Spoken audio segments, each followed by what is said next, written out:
मुलांना प्रश्न काय म्हणते, एका वर्गात जेवढी मुलं होती, किती मुलं आहेत माहित नाही आपल्याला, त्या संख्येच्या 1/5 रुपये वर्गणी जमा करण्यात आली. जर वर्गणी 405 रुपये जमा झाली असेल तर वर्गात एकूण मुलं किती? तर आता 1/5 म्हणजे किती होतात मित्रांनो? तर 1/5 म्हणजे होतात 20%. 1/5 म्हणजे किती? 20%. 20% वर्गणी जमा झाली 405 रुपयाची. तर 100% म्हणजे किती?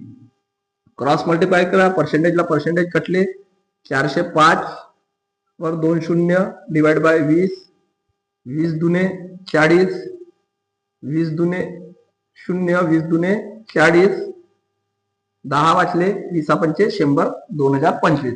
आता 2025 रुपये जमा झाले मुलांना. आपल्याला माहित नाही जेवढी मुलं होती तेवढीच म्हणते, म्हणजे 2025 कोणाचा स्क्वेअर आहे? तर 2025 स्क्वेअर आहे 4 पंचे 20, 45च्या. तर आपलं उत्तर राहील 45, ऑप्शन नंबर 2.